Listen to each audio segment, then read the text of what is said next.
Selamat pagi, salam sejahtera. Terima kasih karena bersama dengan saya di Nazlin Unity Channel. Saudara-saudara sekalian, beberapa hari yang lepas kita ketahui bahwa Zuraida Kamarudin telah pun disaman di arah bayar saman. Ini bukan sekadar disaman, tetapi telah diarah bayar saman oleh Mahkamah Tinggi sebanyak Rm 10 juta kepada parti lamanya yaitu PKR.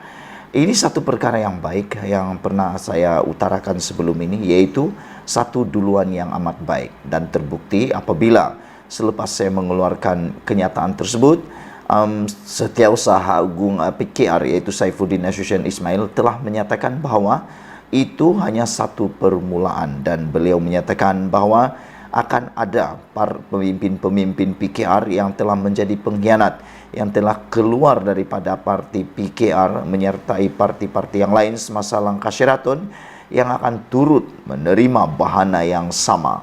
Oleh sebab itu, selepas beberapa jam Zuraida Kamarudin di arah bayar Rm 10 juta, ini pula komen daripada Azmin Ali berkaitan dengan saman RM ataupun arahan bayar saman RM 10 juta oleh Mahkamah Tinggi terhadap Zuraida Kamarudin. Yang kita tunggu-tunggu, apa komen Azmin Ali? Azmin Ali takut ke tak? Itu yang kita nak tahu kan?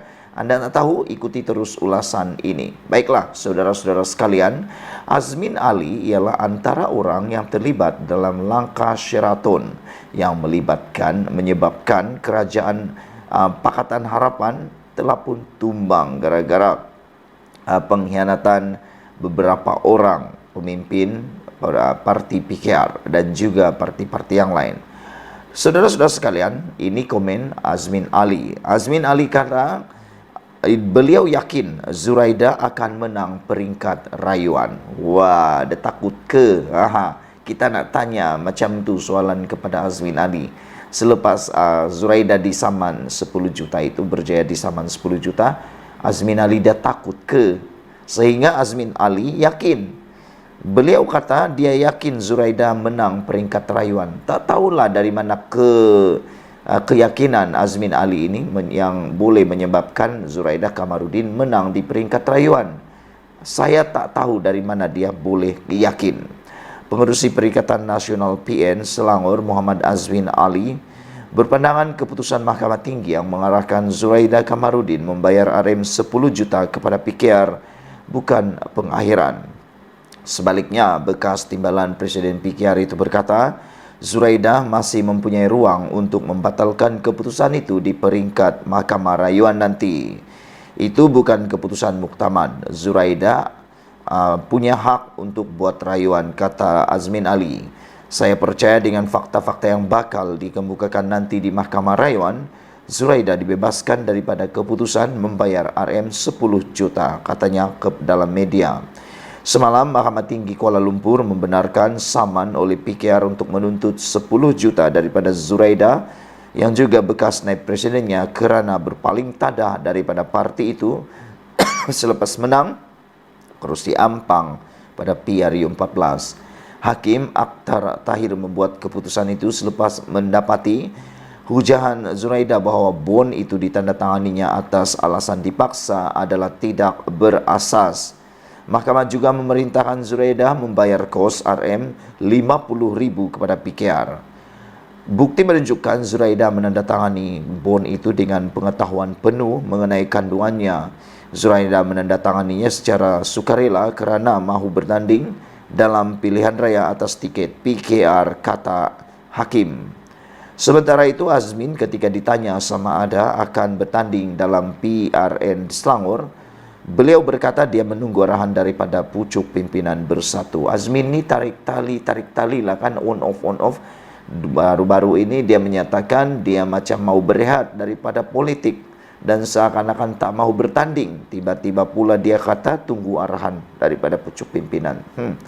Penyandang kerusi DUN Bukit Antarabangsa itu berkata, meskipun sebelum ini mengumumkan untuk bercuti seketika daripada politik, dia akan akur untuk bertanding jika diarahkan oleh partinya. Sebagai orang parti, saya akan patuh kepada arahan parti. Saya tunggu arahan parti, kata beliau. Jadi saudara-saudara sekalian, itu dia komen daripada Azmin Ali. Tak tahulah dia mula takut ke tidak, tapi yang pastinya dia yakin Zuraida boleh menang dalam peringkat rayuan. Apa pendapat anda sekalian? Adakah Zuraida akan menang? Pada pendapat saya, Zuraida tak akan menang dalam peringkat rayuan kerana bukti di dalam kes ini amat jelas.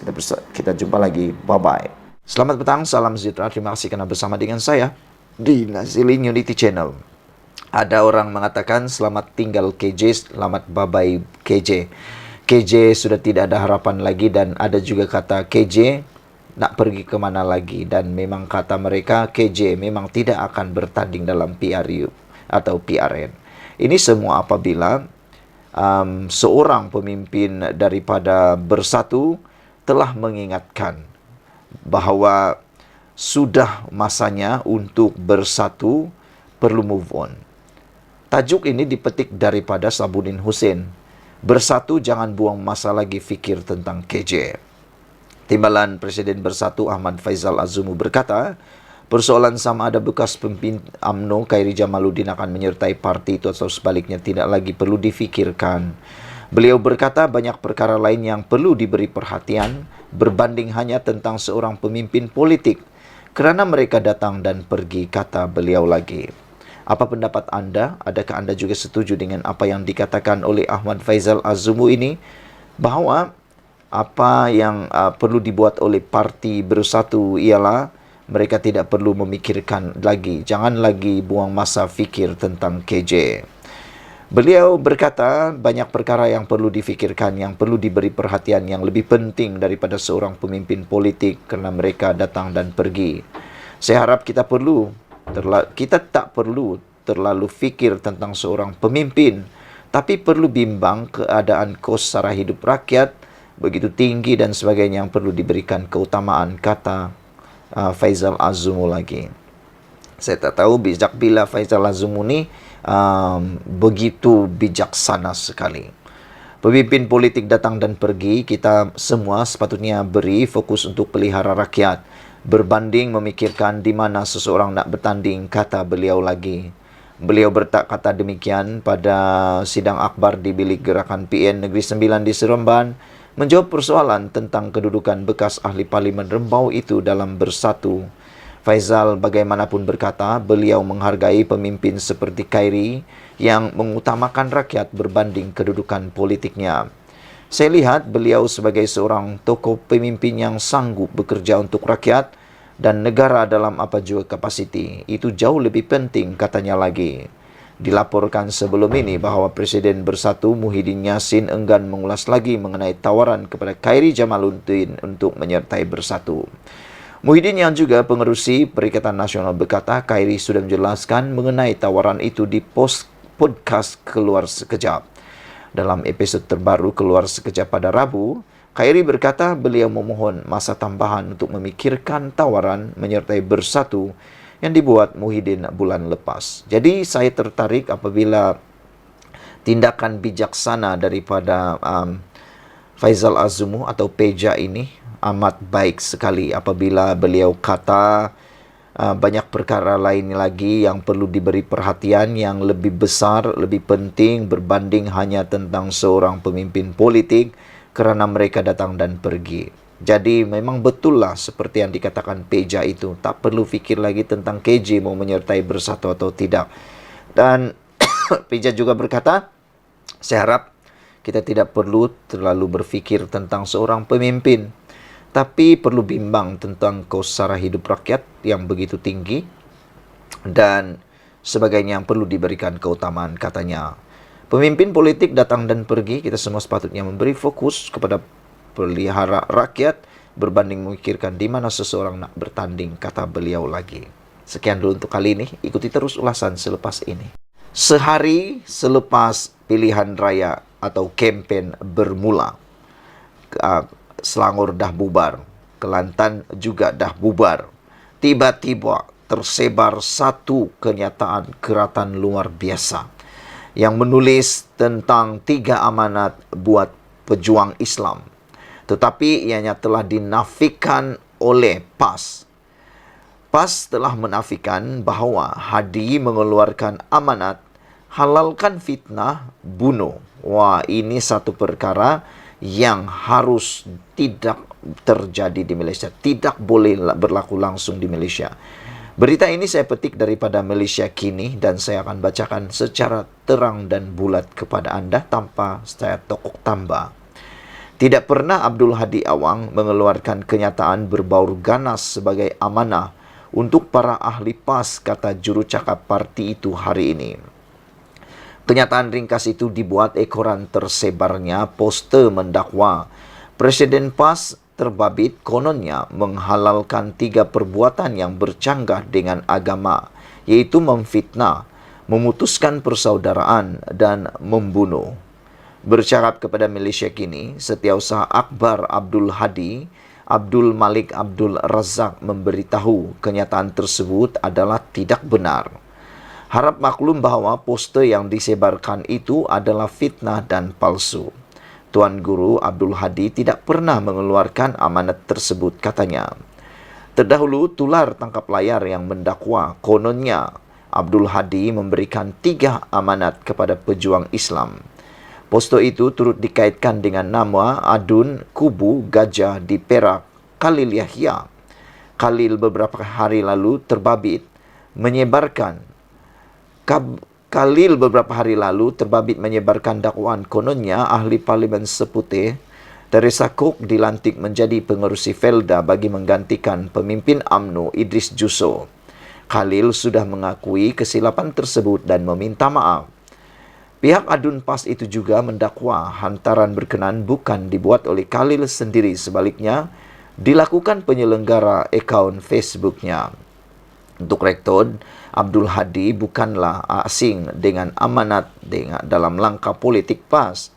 Pada awal 1980-an, kenyataan dibuatnya dalam ceramah semasa mengkritik UMNO BN menjadi terkenal selama bertahun-tahun. Kata-kata ucapan disebut Abdul Hadi di Banggol Peradong, Kuala Terengganu pada April 1981 itu kemudian dikenali sebagai amanat Haji Hadi. Saudara-saudara sekalian, saya berharap apa yang telah dinafikan oleh PAS ini benar-benar berlaku kepada benar-benar berlaku dan tidak benar. Saya berharap macam manapun kita berkempen, janganlah menyentuh 3R seperti yang telah dinasihati oleh PDRM. Karena 3R itu adalah sangat sensitif, yaitu bangsa, agama, dan juga raja-raja. Tidaklah berbaloi. Sekiranya anda mungkin menang dalam pilihan raya itu, tetapi keharmonian Malaysia terjejas. Apalah gunanya anda menjadi ahli parlimen? Apalah gunanya anda menjadi ahli Dewan Undangan Negeri? Apalah gunanya anda menjadi kerajaan di dalam sesebuah negeri maupun kerajaan di negara Malaysia ini kalau sudah nasi menjadi bubur sehingga ketentraman keharmonian Malaysia tergadai. Berlaku kekacauan di sana-sini, berlaku ketidakstabilan ataupun berlaku ketakutan di sana-sini, amat-amat tidak berbaloi. Janganlah kita sampai terjadi yang dipanggil nasi sudah menjadi bubur, barulah kita terengada. Sekian dulu untuk kali ini, ikuti terus ulasan selepas ini. Selamat petang, salam sejahtera. Terima kasih karena bersama dengan saya di Nazili Nudity Channel. Isu yang hangat pada petang ini daripada media sosial ialah apabila seorang pemimpin DAP iaitu Tony Pua menulis dan menggelar Barisan Nasional sebagai pakatan yang korup dan menyatakan bahawa beliau kata harap PH bentuk kerajaan sendiri. Sebelum saya teruskan ulasan kali ini, jangan lupa tinggalkan komen anda, tekan butang subscribe. Saudara-saudara sekalian, ada 2 perkara isu pokok dalam ulasan kali ini. Pertama, siapa liability dalam kerajaan perpaduan pimpinan Anwar Ibrahim pada waktu ini? Adakah DAP ataupun UMNO Barisan Nasional itu sendiri? Sebelum anda memberikan apa-apa ulasan, anda jawab dulu 2 persoalan ini. Siapa liability di dalam kerajaan perpaduan ini? Adakah DAP ataupun UMNO Barisan Nasional? Jika Anda dapat menjawab dua persoalan mudah itu, Anda akan ikuti dan Anda akan dapat mengulas politik dengan lebih baik. Kita kena berfikiran matang dan kita kena berfikiran terbuka. Walau bagaimanapun, tindakan Tony Pua mengecam ataupun menyelar Barisan Nasional dengan menggelar Barisan Nasional sebagai pakatan yang korup dan beliau berharap untuk PH bentuk kerajaan sendiri adalah satu komen yang amat sensitif dan amat melukakan UMNO dan Barisan Nasional yang mana pada ketika ini berada dalam kerajaan perpaduan pimpinan Anwar Ibrahim. Sehingga pada waktu ini timbul pelbagai persoalan besar yang berkait dengan perkembangan terkini Tony Pua menggelar BN Pakatan Korup tersebut. Ada beberapa pemimpin daripada UMNO yang paling lantang, iaitu Ashraf Wadi Dusuki dan beberapa pemimpin yang lain mendesak DAP jangan mencalonkan Tony Pua dalam PRN. Ada juga yang mendesak MCA atau MIC kalau saya tak silap telah pun mendesak DAP kalau berani, kata mereka, ambil hukuman yang paling setimpal dan berat terhadap Tony Pua. Dan mereka tidak keberatan untuk mencadangkan DAP memecat Tony Pua daripada kerajaan ataupun daripada parti tersebut.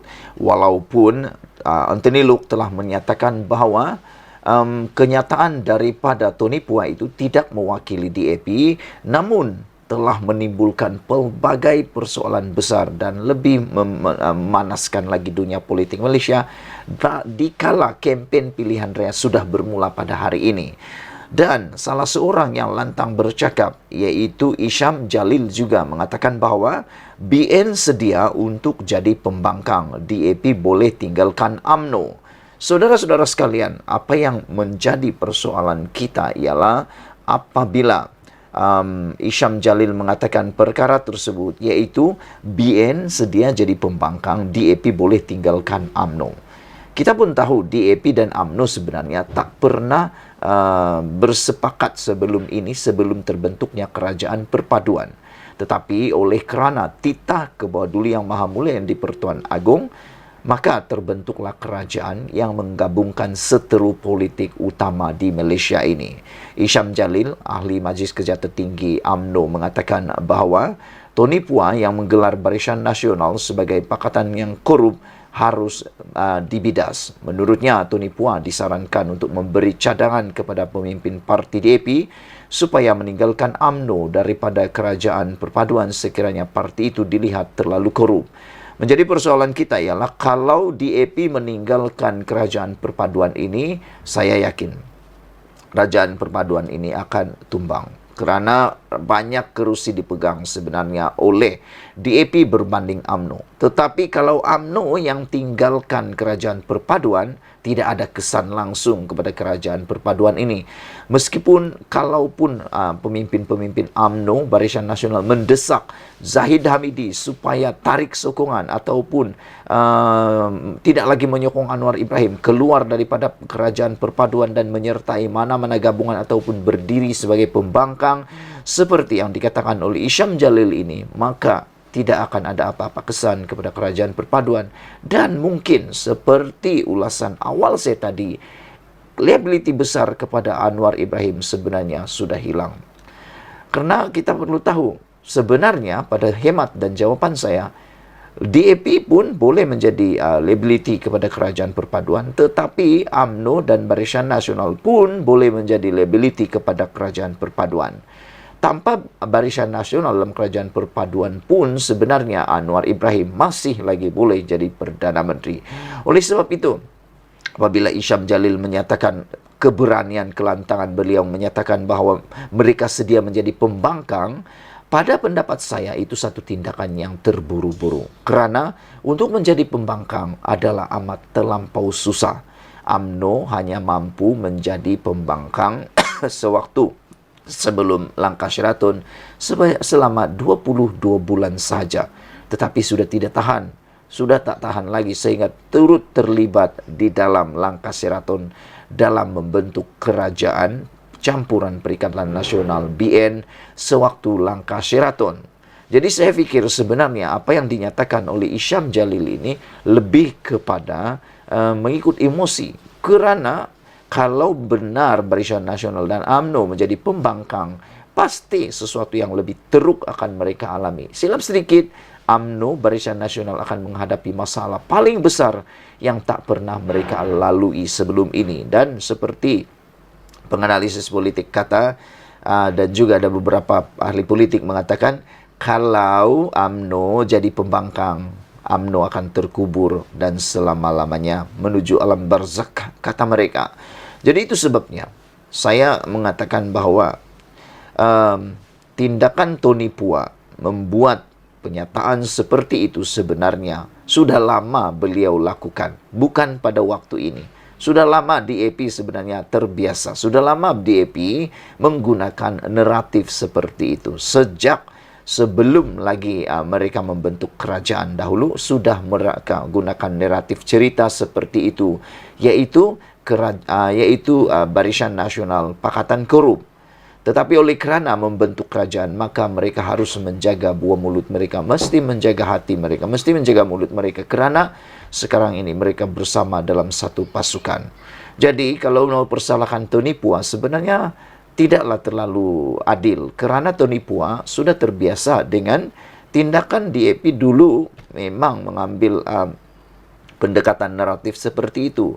Dan adakah, ini soalan saya yang terakhir kepada anda, adakah apa yang dikatakan oleh Tony Pua itu salah?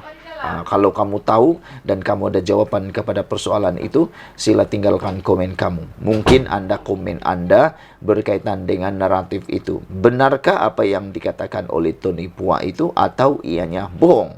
Tinggalkan komen anda. Sekian dulu untuk kali ini. Jangan lupa tinggalkan komen. Kita jumpa lagi. Bye-bye.